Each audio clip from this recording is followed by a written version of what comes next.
Hey, it's Dave Bauer. And this is Brian Mertens, and you're listening to Rewilding Conversations. Hey, Dave. Hi, How are you doing? I'm very good today. Thank you. I hope you're well. I am. Yeah, it's good to hear your voice. Yeah, you too. You too. It's been a little while, so it's nice to reconnect. Yeah, definitely. We are back for another episode of Rewilding Conversations. I'm looking forward to it. Yeah, so we got, I think, 6 going now. We're on a roll. I'm looking forward to more and hearing from folks that we have the pleasure of discovering who listen in on the series. So, yeah, like that a lot.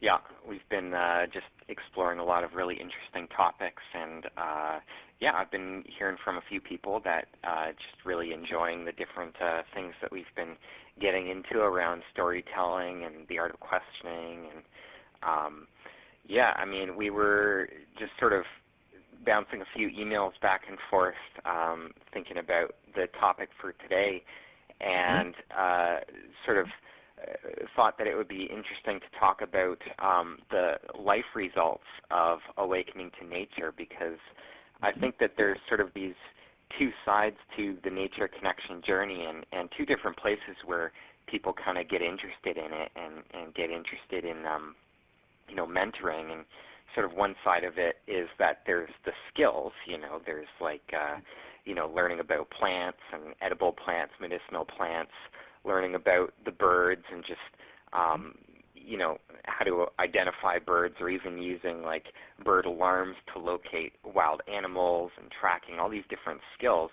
But then there's also on sort of the more internal level, I think one of the big drivers for a lot of people as far as why they get interested in the skills is because they want to make some kind of change in their life.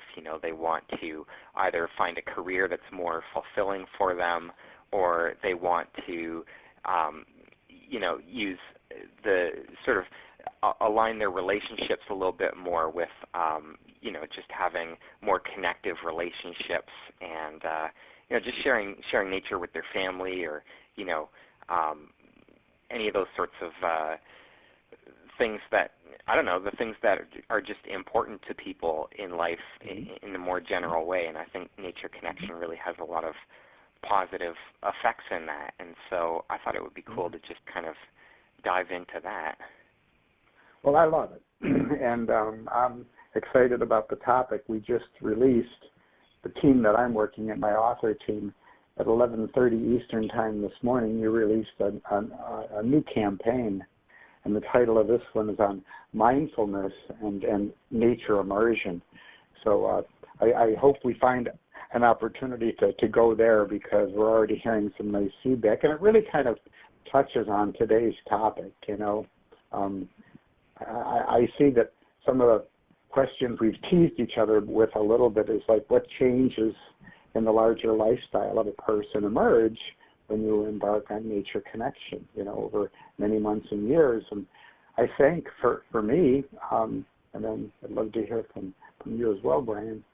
So the more often I have episodes where I'm in nature, whether it be backyard nature,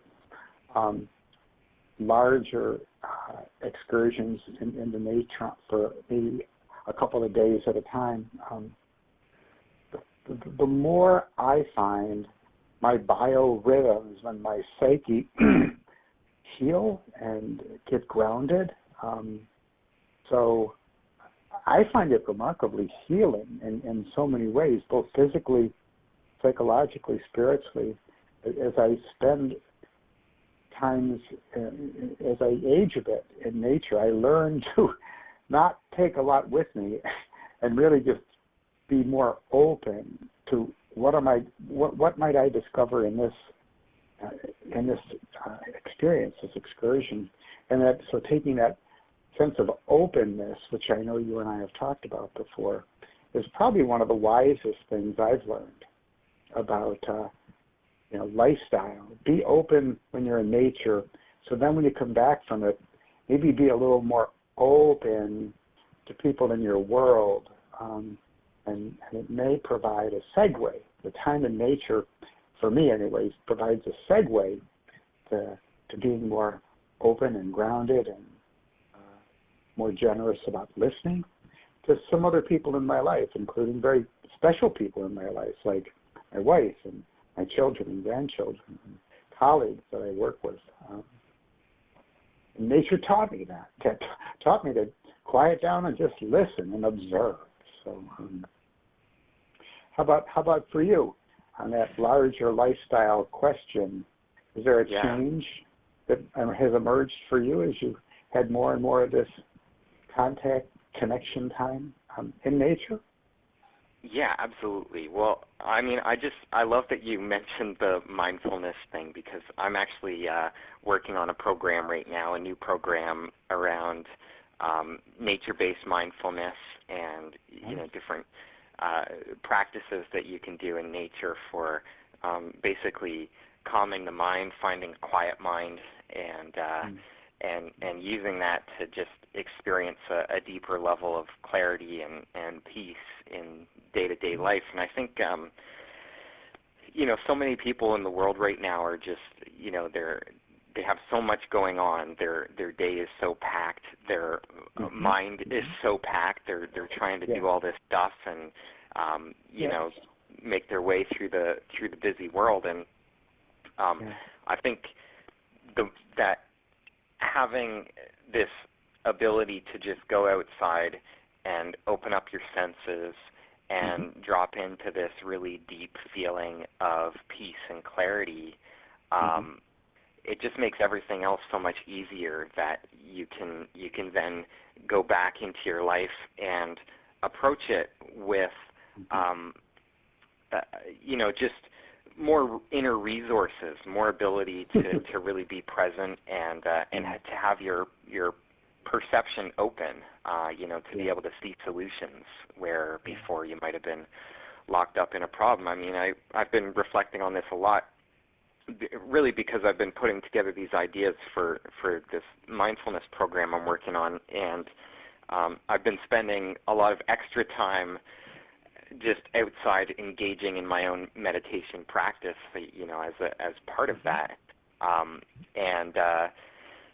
It just reminds me of so many times, like, this happens, like, in small ways on a daily basis, but, every week there's, like, times when I get, I'm working on something and I'm just really trying to drill it out, get it done, find the best solution, the best way to get into it.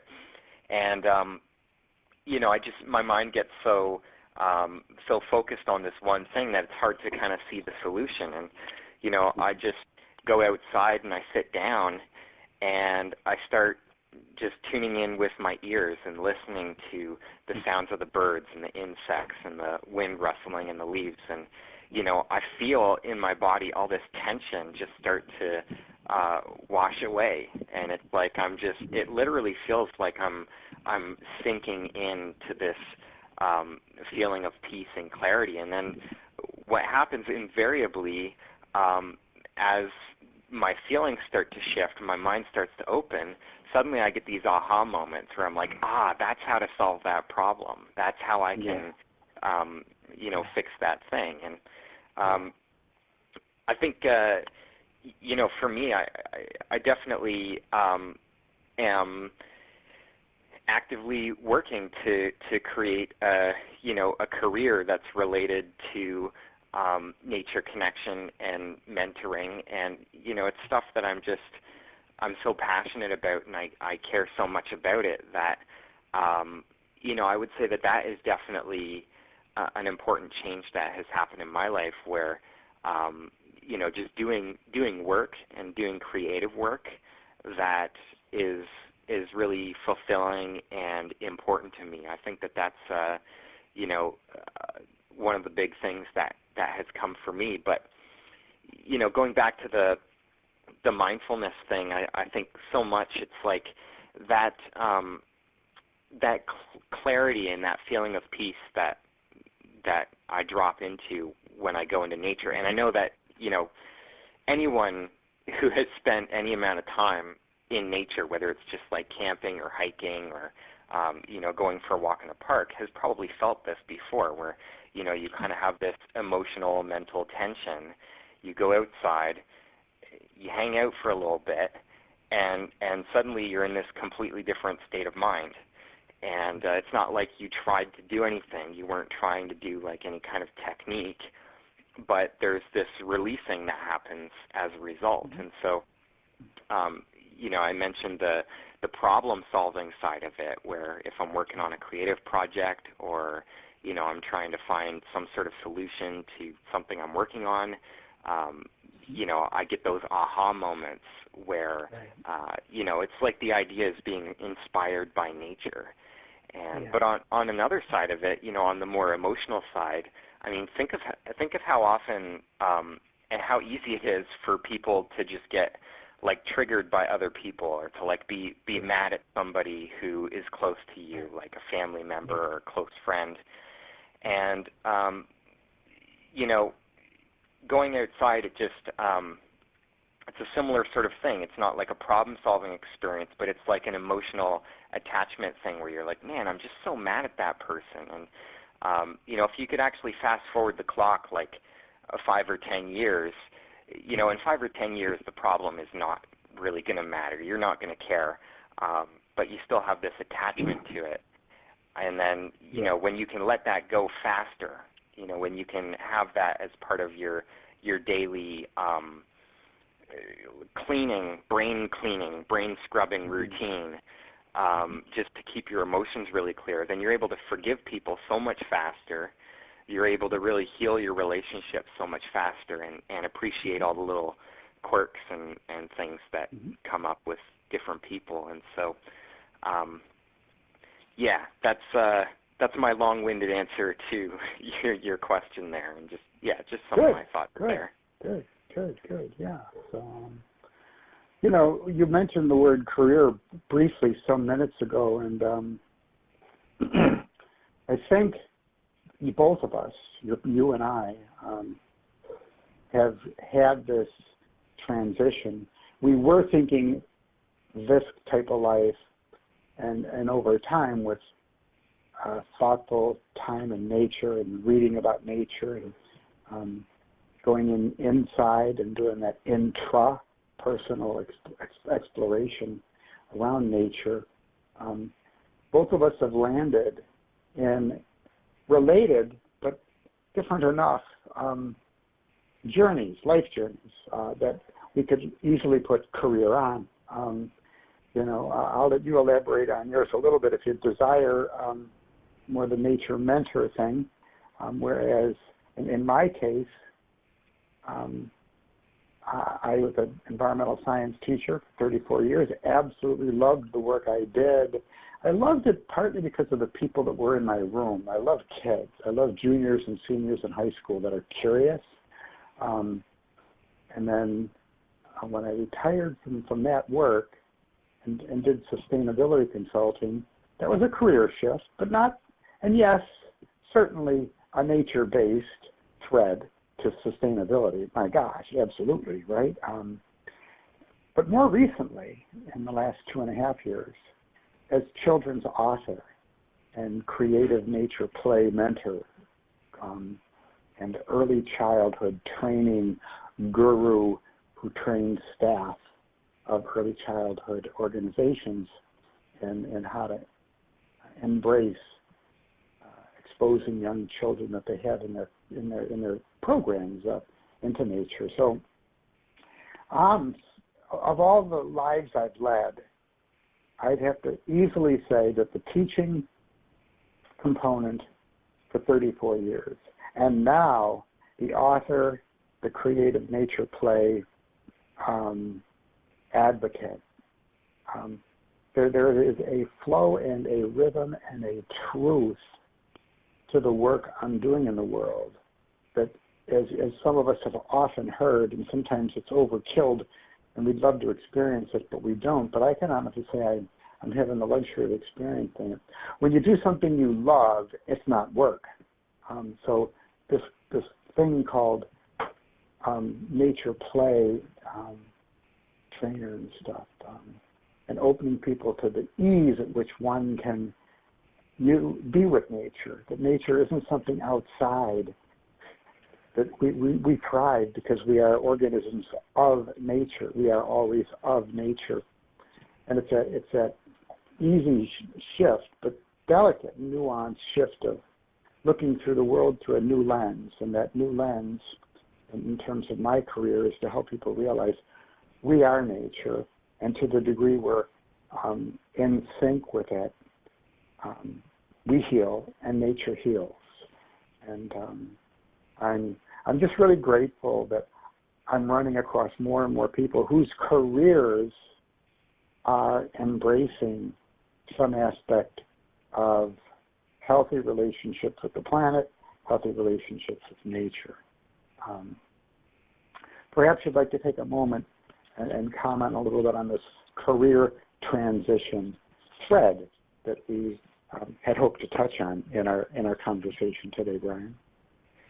Yeah, absolutely. I think the thing that is coming up for me, I'm just thinking about all the different people that I've been talking to in the last few weeks who are, doing this in all kinds of different ways. There's someone I'm working with, and she is basically an instructor, a teacher in a nature school in Montreal, and she works with kids. And, she takes them out on after-school programs. She does summer camp programs. She does, weekend programs. She does programs with adults, and it's just all about taking people into nature and giving them an experience. And then there's, I was connecting with someone living in San Francisco, and she is she's wanting to start up basically a nature coaching business where she's wanting to help people, not necessarily with as far as I understand it, not necessarily with the really hard skills like bow drill and animal tracking, but actually helping people with coaching them in their life, like taking your relationships, taking the different things that the goals. Like when you think about where you want to be in 6 to 12 months, everyone kind of has dreams, things that they wish they could create in their life, and sort of like that next level that they're all hoping to reach for. And she is going to be helping people take steps in that direction using nature connection as the process for bridging that gap and facilitating transformation. Then there's this other guy I've been talking to. I think he's down in Atlanta, and he's working in basically putting together programs where he's going to be like in the school system and helping people in helping kids in the school system, and he's putting together a team down there for that. And so there's just all kinds of people doing all kinds of different work, and I think it just it comes back to what we were talking about earlier, that nature connection, it's so good for human beings, and human beings come from nature. We're part of nature. Our brains work better when we spend time in nature, and that's a really valuable thing for the world, and it's not being leveraged enough in the world. And if we can create careers that actually bring that value to people in the different cities and different places around the world where where these sort of nature connection mentoring skills can be really applicable. I totally agree. It's such a great way to do work that is fulfilling for you, and that really does make a difference for people. And so, I think that's kind of some of my thoughts around the whole career thing. Nice. So, the word relationship and the healing within a relationship, the word health and managing health in skillful ways. As I've mentioned several times in previous podcasts, there is a gentleman that many people listening in will have heard of, and if anyone hasn't, the gentleman's name is Richard Louv, L-O-U-V, a very famous author and nature advocate. So I got a quote of his that I found while we were in conversation that really touches on relationship and healing, both interpersonal healing and intrapersonal, and then relationship with nature and relationship with others. So his quote is, "Given a chance, the child will bring the confusion of the world to the woods, wash it in the creek, and turn it over to see what lives on the unseen side of that confusion. In nature, a child finds freedom, fantasy, a privacy, a place distant from the adult world, a separate peace." I mean, so poetic and so profound. Why wouldn't we want to bring this kind of quality into the lives of adults, elders, children? Because when one discovers it, and it's very discoverable because we have radar built within us that seeks just what Louv is talking about here, just remarkably good things happen. So if we want more peace, if we want less greed, if we want conservation, if we want more of an ability to be in diverse communities and uplift each other, nature does that real well. I'm reading a wonderful book on the hidden life of trees right now, and for any of you nature nerds out there, you really do want to pick this book up. It's a lovely light read from a gentleman in Germany that manages forests for many years. And what he gives scientific evidence of is that trees have networks of communication underground through olfactory sense that they exude through their leaves, where when one of them is struggling, they manage through this intricate net of interconnectivity that we're only discovering now, that's been out there for eons and eons of centuries. But they heal each other, they assist each other, they rescue each other.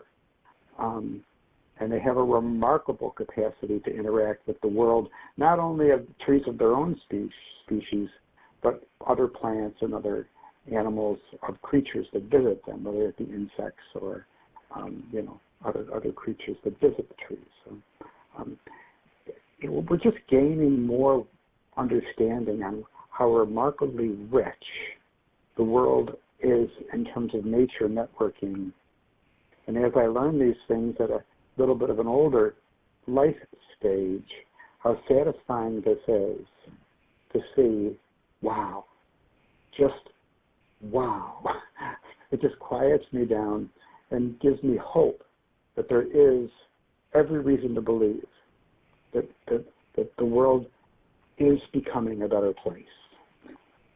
On that note, I'll turn it back to you, Brian, to see if you might have any comments in this domain of relationship healing or health with this world of nature that you have discovered. Yeah.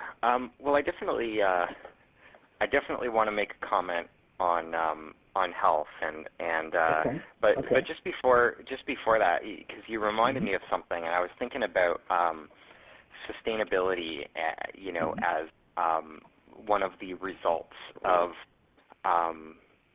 nature connection mentoring, and because I think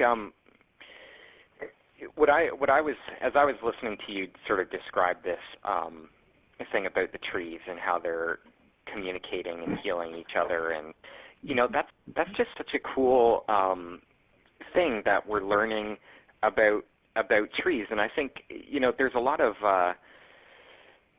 people who I think are concerned about the environment, and there are some environmental issues going on the planet right now.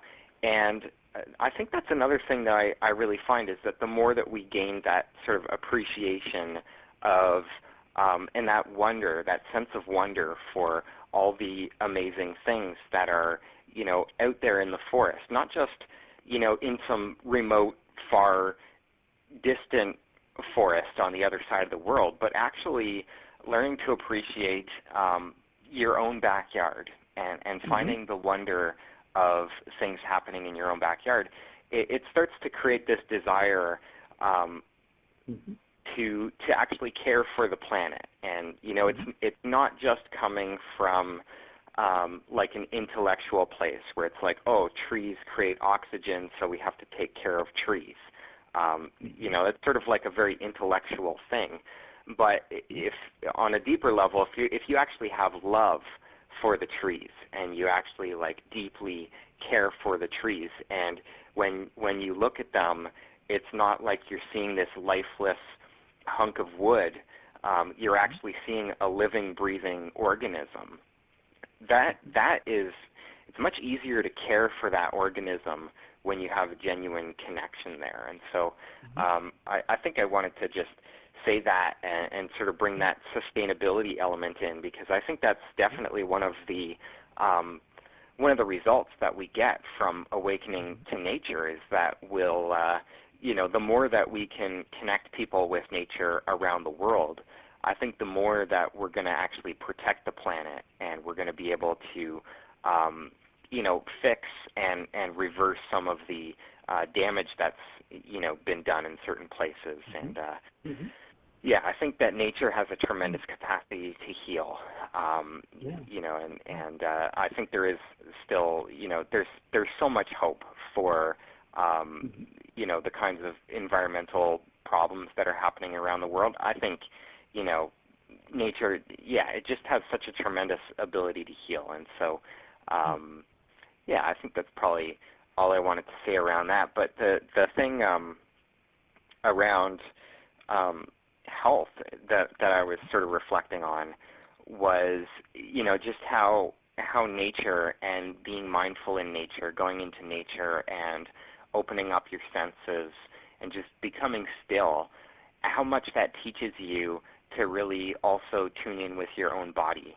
And, like I think about eating and how many people, when they eat, they're like sitting in front of the television or, they're surfing on their iPhone or they're, on the computer, and they're just sort of distracted and eating. And there's a lot of research that's been done on the effects of mindful eating and how when you're tuned in with yourself and you're actually paying attention to the sensations in your body, the taste of the food, you take time to smell the food before you eat it and just really savor the sensations.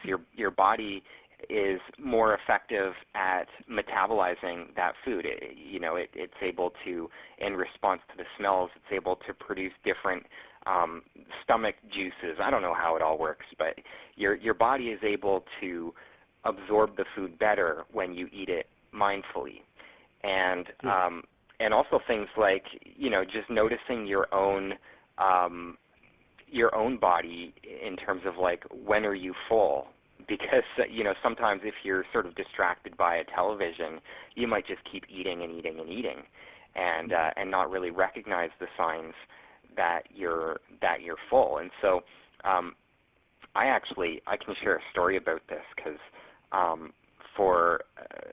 there was a period of like 2 or 3 years in my life that, a couple years back where basically I developed a bunch of food sensitivities, and I'm not really sure why, but I started eating meals that in the past I had been totally fine with. They had been like just great, meals that I really enjoyed, and they were just making me so sick.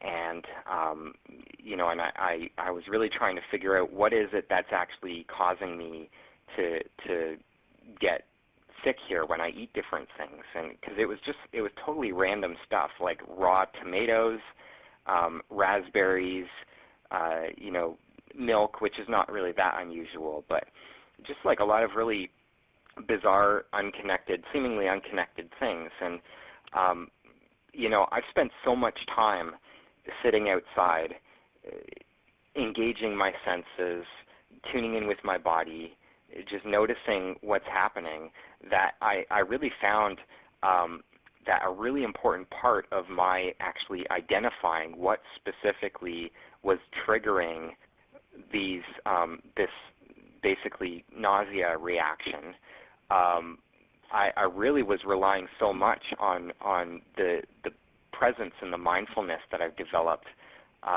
to really just tune in with my body. And, I just pay attention as I'm eating things. It got to the point where, now when I'm eating something, if there's an ingredient in it that my body's going to have a reaction to, I can identify it within, about 10 or 20 seconds of putting it in my mouth. I can sort of feel it. It's like this very subtle feeling in my stomach.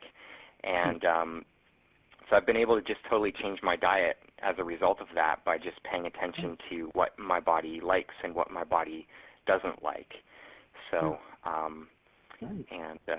yeah. Cool.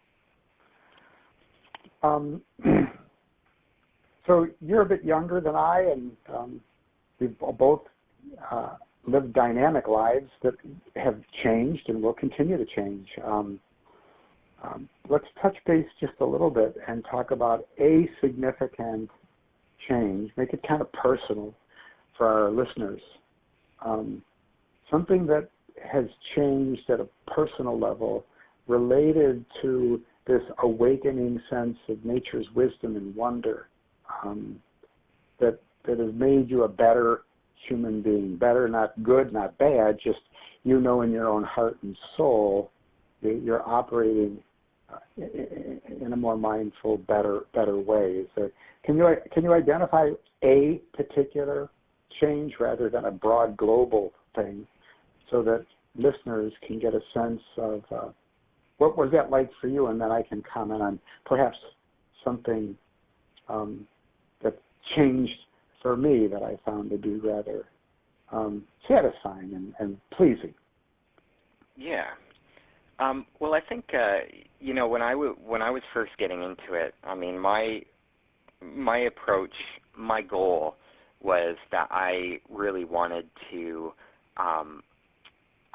improve my performance in life. I was really just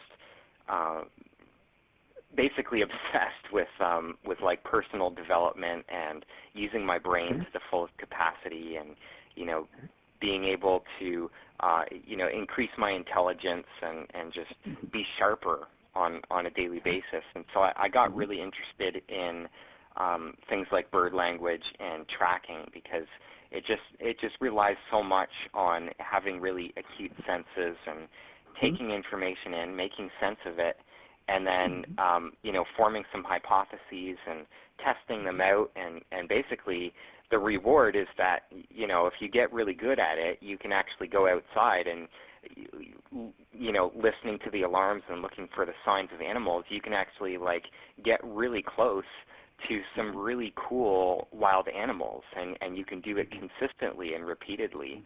And I found that process was just really enjoyable. And the thing that I really point to now is like, what was the actual transformation that occurred in my life as a result of that? I totally fell in love with nature.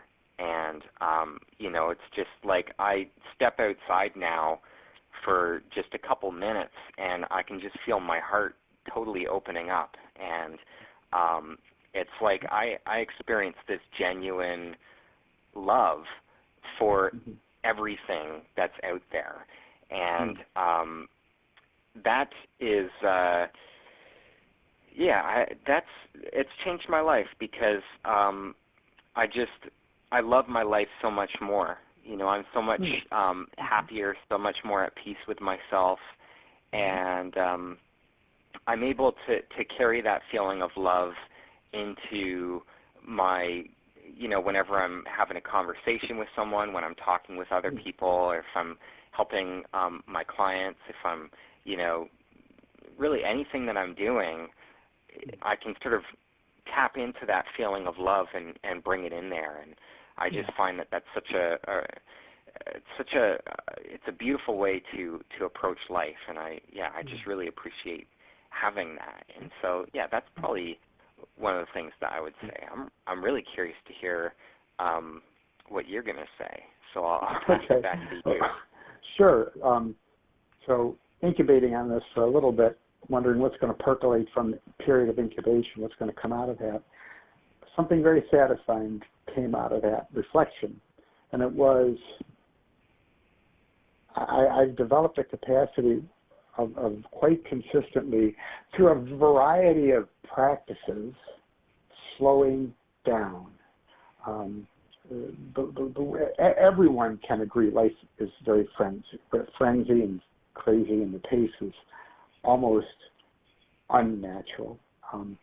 So what nature has assisted me in gaining is a slowing down. So when I was a younger man, I had to ride my bike with vigor, and I had to take a look at the data on the speedometer and odometer, and I had to meet goals. And as I've aged a bit and spent more time on my bike in nature, I've begun to spend less time looking at the instrumentation and more time at feeling the satisfaction of my body moving and taking my hands off the handlebars and reaching up above me while gliding under the natural velocity of the bike, and just getting in a bit of a sun salutation, upper body pose, and just how remarkably light that makes me feel, physically light, psychologically light. And then I bring my arms back down, because it's not a particularly safe way to ride a bike without your hands on the handlebars, but a slowing down and smiling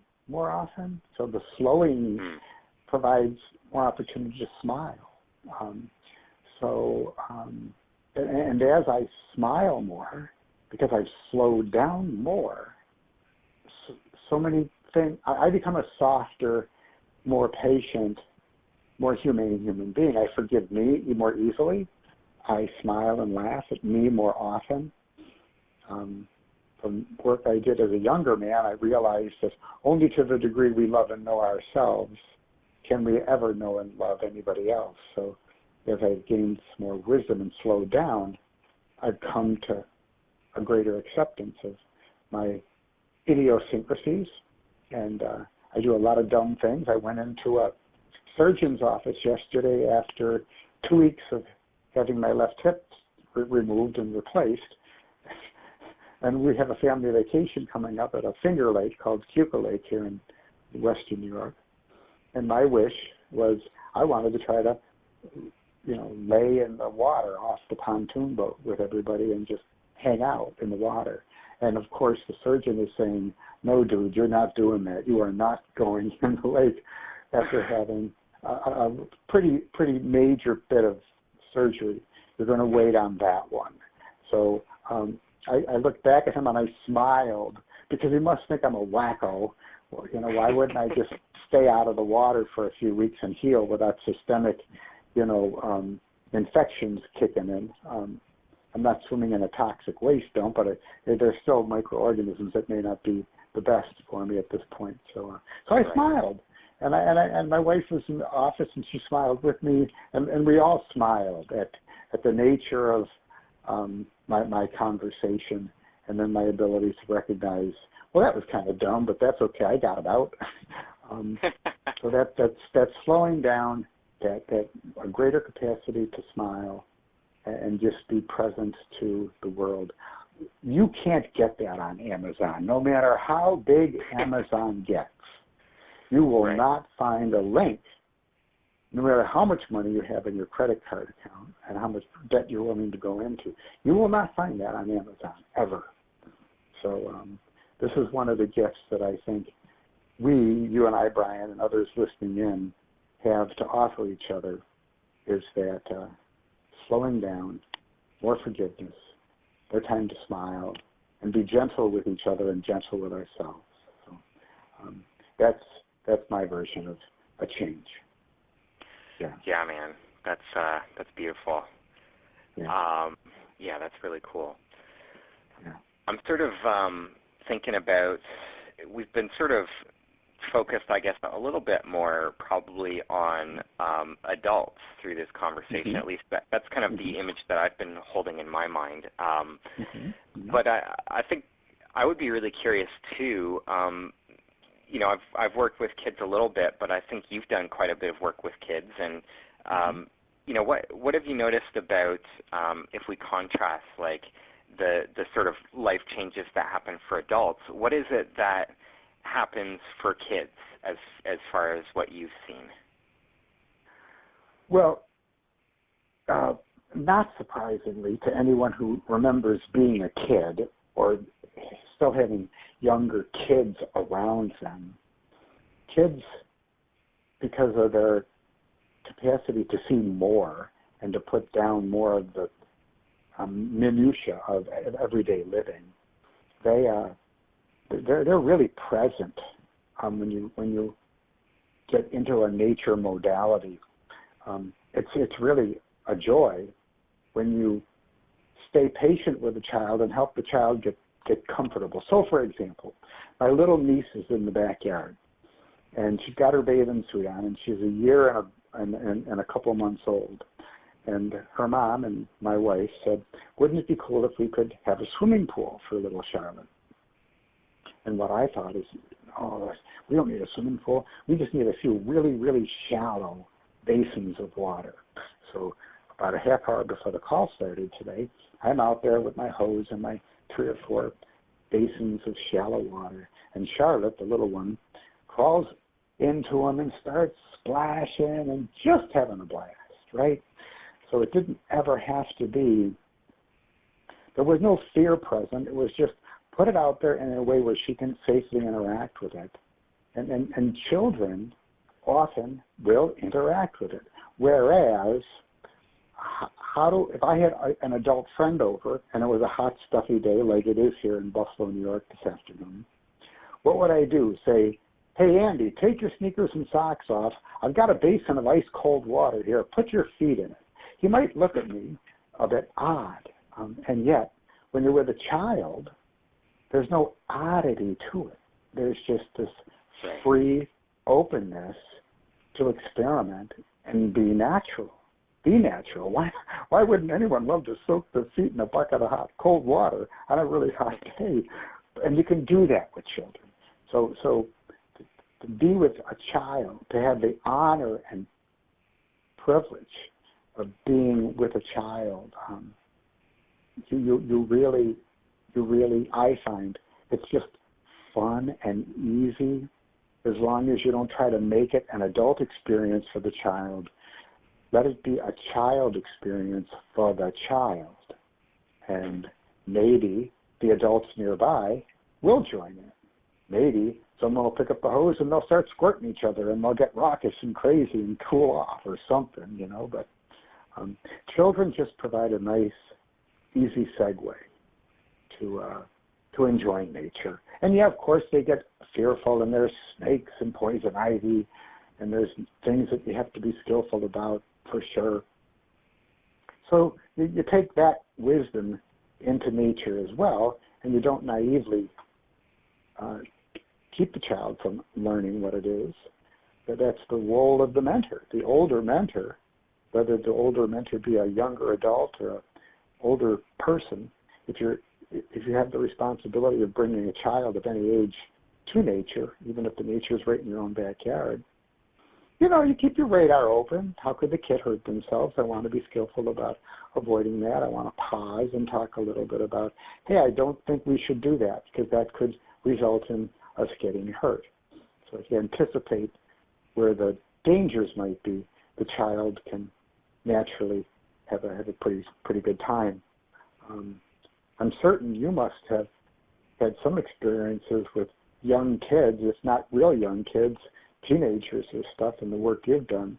Can you recall a time when you noticed that their ability to be present with you as a nature mentor was any different than an adult, or is it pretty much the same for you? Yeah, I mean, well, I was just thinking about a time when I was out with a group of kids, and we were at this creek, and it was kind of, I love those moments when the kids just get so engaged in whatever it is that they're doing. Whether, you know, on this particular day, they were building a bridge over this little creek, and they were just, you know, it was like probably like 20, 25 kids, and they were all, myself and sort of the team that I was working with, we were doing like absolutely nothing. We were just hanging out, you know, just watching the birds and watching the kids do whatever they were doing. And they were all self-organizing. They were, you know, exhibiting incredible leadership qualities. They were exhibiting incredible focus. And, you know, we sat there for hours, and they just went to work on this thing. And it was all just their own idea. It was all their own planning and implementation, and I think those are just incredible skills that are going to serve them later in life, that having those opportunities to, you know, so much of life is about decision-making. It's about getting along with other people, and, you know, along the lines of what you mentioned, the whole risk assessment thing, you know, just being tuned in with what are the dangers here, and what do I need to be careful of, and what are knowing what my limits are, so that I know how high I can jump and not hurt myself. And you know, it just I think those are really just giving. You know, I'm thinking about the people who are mentors and educators of kids, and just, you know, giving, when you give kids, the kids that you're working with, when you give them the opportunity to just be in those really free play type situations where it's almost like you aren't actually doing anything. You're just sort of there keeping an eye on things, and then, you know, if by chance it gets out of control, you know, if they start to do something that they probably shouldn't be doing, you can sort of just reel them in. That's just such a valuable gift that you're giving to them, and they're going to be so much stronger as adults as a result of that. And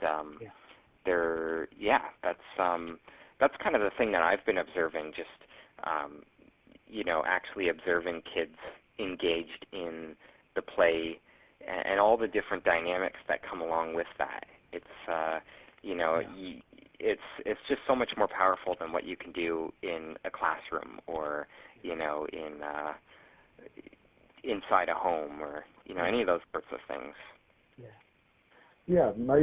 Nice way to kind of wind down our conversation today. Not to denigrate man-made environments, because man-made environments have been used for eons and eons. The cave's a man-made environment in some ways. A teepee certainly is a man-made environment. So I just hope that our listeners will recognize there's value in the human environment, the human created environment, and there's remarkable value in healing and in being in nature, whether you're younger or less young. I guess one of the things I'd like to remind people is how they can find us. If they wanted to find us a little bit beyond listening to the podcast, I know in my case, if you just wanted to peek at www.creativenatureplay, that's a way you can communicate with me, and we can go into a personal one-on-one relationship, in addition to tuning in for another podcast sometime in the near future. How about for you, Brian? If someone wanted to get to know you a little better in your work, where would you like them to go? Yeah, definitely come on over to naturementor.com, and probably one of my favorite things to share with people starting off is my How to Read the Secrets of the Forest video training, and it's I think it's like a 22-minute video where I show some examples of different forest types and talk about how to actually read what's going on with the trees and the plants, and to just make some predictions about what's happening in a forest just by looking at it. And so yeah, I mean, it's one of those ways of getting your senses engaged. And but yeah, I've got a ton of articles and videos and things. So whatever tickles your fancy, I'm sure you'll be able to find something to help you go deeper. And yeah, I guess one thing I wanted to mention, because you had talked about like the indoor landscape versus the outdoor landscape, and I totally agree. I think for me, there's sort of there's what you do inside, and there's what you do outside, and there's sort of two different sides of the mentoring process. That when you go outside, it's sort of you're focusing your senses, you're getting engaged with the landscape, and it's just it offers those are really the unique parts of that experience, where you're noticing the plants and the trees and the birds, and you're getting engaged in a sensory way on the outside world. But then when you're inside, that's like an unsurpassable cultural opportunity where you can do storytelling, you can engage in conversation, you can ask people to share their stories. And this is all like what we've been talking about through this whole podcast series. It's the art of questioning, the art of storytelling.